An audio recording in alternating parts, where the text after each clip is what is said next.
আসসালামু আলাইকুম ভিউয়ার্স, সোনিয়ার সেলাই ঘরে আপনাদের সবাইকে সাদর আমন্ত্রণ। দেখুন, আজ আমি একটা 6/7 পেটিকোট তৈরি করব। 6/7 পেটিকোট তৈরি করার জন্য আমি এখানে 2.5 গজ কাপড় নিয়েছি। আমি লম্বা নিব 38 ইঞ্চি আর কোমরটা নিব 46 ইঞ্চি। দেখুন, কাপড়টাকে আমি প্রথমে 2 ভাঁজ দিয়ে 4 ভাঁজ করে নিয়েছি। খোলা পাট সামনের দিকে, বন্ধ পাটটা আমার নিচের দিকে আছে। এখানে দেখুন, আমি উপরে কোমরের পট্টিটার জন্য নিব 2.5 ইঞ্চি আর নিচের লম্বাটা নিব আমি 35.5 ইঞ্চি, তাহলে 38 ইঞ্চি হবে। কিন্তু সেলাই মার্জিন সহ আমি নিচে 37 ইঞ্চি নিব। 1.5 ইঞ্চি আমার উপর নিচে সেলাইয়ের জন্য যাবে। আমি প্রথমে নিচের পাটটা কাটিং করে নিব। বড় পাটটা কাটিং করে নিলে তাহলে কাপড়ে আর কম পড়ে না। দেখুন, আমি 37 ইঞ্চিতে মার্ক করে নিয়েছি। এখন এটাকে আমি কাটিং করে দিব।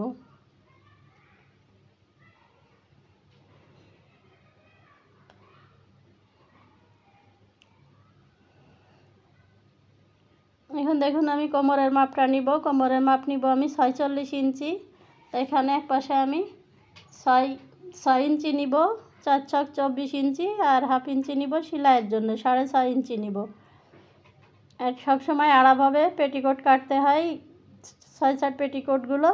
এপাশেও আমি এই কর্নার থেকে ধরবো, সামনের পাশ থেকে এখানে ধরে আমি 5.5 ইঞ্চি নিব। 5.5 ইঞ্চিতে 22 ইঞ্চি আসবে 4 পাটে। আর 1/2 ইঞ্চি আমি সেলাই মার্জিনের জন্য নিব, তাই 6 ইঞ্চিতে এই পাশে দাগ দিয়েছি। আর ও পাশে আমার ডান উপরের দিকটাতে 6.5 ইঞ্চিতে দাগ দিয়েছি। এখন দাগটা মিলিয়ে নিয়ে আমি কাটিং করে দিব।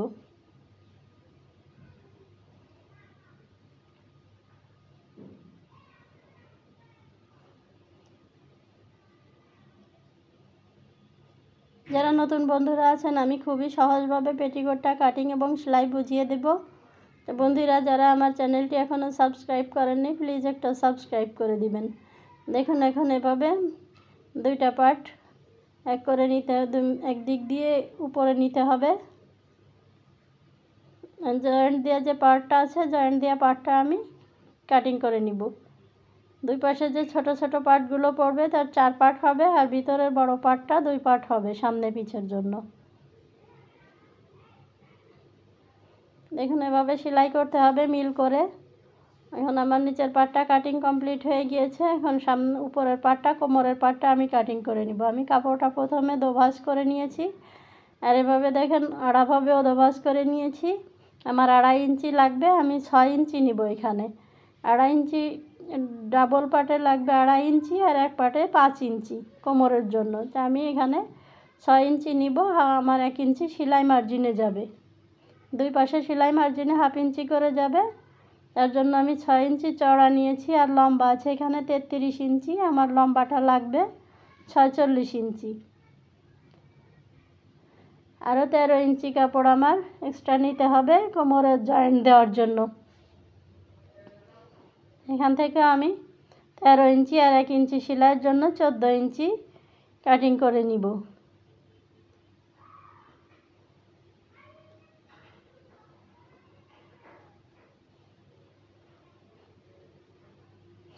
দেখুন, আমার কোমরের পাটা কাটিং কমপ্লিট হয়ে গিয়েছে। এখন যে এক্সট্রা কাপড় আছে এখান থেকে আমি ফিতার কাপড়টা বের করব। ফিতার কাপড় সব সময় পেটিকোটের সাইড দিয়ে বের করা হয়, আর যদি এক্সট্রা কাপড় থাকে তাহলে সেখান দিয়েও বের করা যায়। এক্সট্রা কাপড় দিয়ে বের করলে পেটিকোটের ঘেরটা কমে না, পেটিকোট থেকে বের করলে ঘেরটা কমে যায়। এখানে 1.5 ইঞ্চি করে আমি ফিতার কাপড়টা কাটিং করে নিয়েছি। এখন আমি সেলাইয়ের জন্য চলে যাব।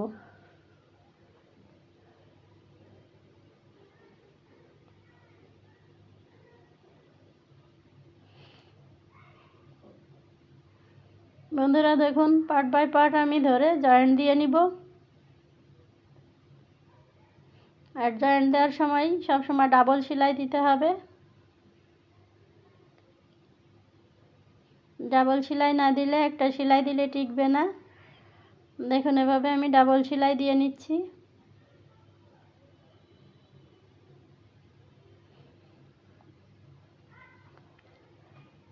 এখন একটা পার্টের দুইটা পার্ট আমি এক করে লাগিয়ে নিয়েছি। এভাবে সবগুলো পার্ট আমি জয়েন্ট দিয়ে নিব আর ডাবল সেলাই দিয়ে দিব।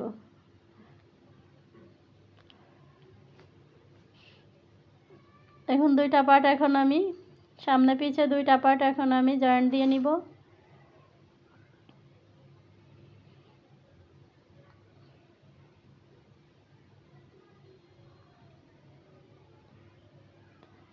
বন্ধুরা দেখুন আমি দুইটা পার্টের একটা সাইড জয়েন্ট দিয়েছি আর একটা সাইড ফাঁকা রেখেছি, ওটা পরে জয়েন্ট দিব কোমরের পট্টিটা লাগানোর পরে। এখন কোমরের পট্টিটা আমি জয়েন্ট দিয়ে নিব।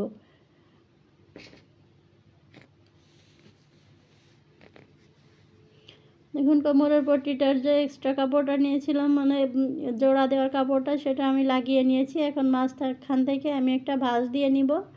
ভাঁজ দিয়ে নিলে দুদিকে সমান হবে, কোনো দিকে কম বেশি হবে না।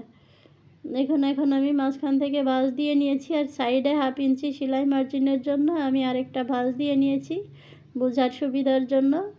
এখন আমি পেটিকোটের কাপড়ের উপরে কোমরের কাপড়টা রেখে সেলাই দিয়ে দিব। আর পেটিকোটের কাপড়টা উল্টা পিঠ থেকে প্রথমে সেলাইটা ধরতে হবে, জয়েন্টটা ধরতে হবে। আর সেলাইটা দেওয়ার সময় উপরের কাপড়টা টেনে ধরতে হবে, কোমরের যে পটিটা নিচের কাপড়টা টানা যাবে না। উপরের কাপড়টা টেনে ধরলে পরবর্তীতে উপরের কাপড়টা সেলাই দেওয়ার সময় বড় হয়ে যাবে না, দুইটা পার্টই সমান থাকবে। আর দেখুন এভাবে আমি নখ দিয়ে চেপে সেলাইটাকে সমান করে দিচ্ছি। আমার পটির কাপড়টা এক পার্ট লাগানো হয়ে গিয়েছে। এখন আমি পেটিকোটটা সদর দিকে এনে সিধা পিঠে এনে পটির কাপড়টাকে উল্টিয়ে দিয়ে যে সেলাইটা আছে ভিতরে, সেলাইটা যেন না দেখা যায়, সেলাইটার বাইরে দিয়ে একটা সেলাই দিয়ে দিব।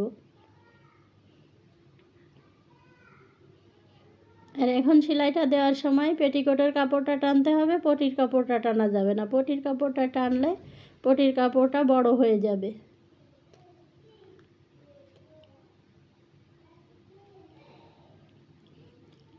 আর এভাবে পটির কাপড়টা লাগানোর সময় পেটিকোটের কাপড়টা ডান দিকে রাখলে পটির কাপড়টা লাগাতে সুবিধা হয়। দেখুন আমার পটির কাপড়টা লাগিয়ে নিয়েছি। এখন উপর দিয়ে আমি আরও আরেকটা সেলাই দিয়ে দিব। ওই সেলাইটার পর 2 সুত পরিমাণ জায়গা রেখে আরেকটা সেলাই দিয়ে দিব। পেটিকোটের এখানে ডাবল সেলাই দিতে হয়, মজবুত হয় এবং দেখতে অনেক সুন্দর দেখা যায়।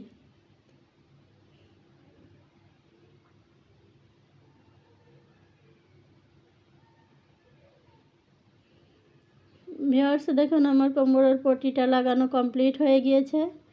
এখন আমি একটা সাইড যে খোলা আছে, খোলা সাইডটা জয়েন্ট দিয়ে নিব।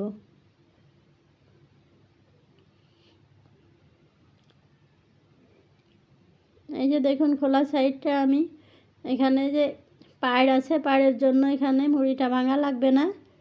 আর এখানে আমি 4 ইঞ্চি ফাঁকা রেখেছি। আপনারা আপনাদের পছন্দ মতো ফাঁকা রাখতে পারেন, 4 ইঞ্চি, 4.5 ইঞ্চি, 5 ইঞ্চিও রাখতে পারেন। তো আমি 4 ইঞ্চি ফাঁকা রেখেছি। ফাঁকা রেখে আমি জয়েন্টটা দিয়ে দিব।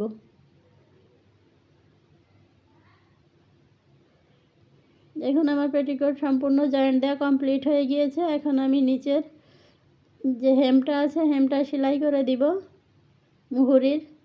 প্রথমে আমি 2 সুত পরিমাণ ভেঙে নিয়েছি, তারপর 1.5 ইঞ্চির মতো ভেঙে নিয়ে আমি মুহুরিটা সেলাই দিয়ে দিব। আর মুহুরিটা সেলাই দেওয়ার সময় পেটিকোটের কাপড়টা টেনে ধরতে হবে, নিচের কাপড়টা টেনে ধরলে তাহলে উপরের কাপড়টা কখনো লুজ হবে না।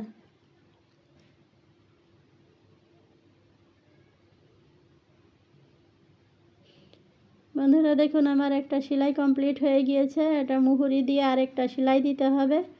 পেটিকোটের সব সময় ডাবল সেলাই দিতে হয়, দেখতেও সুন্দর দেখা যায়, পেটিকোটটাও জব্দ হয়। দেখুন আমার পেটিকোটটা সেলাই কমপ্লিট হয়ে গিয়েছে।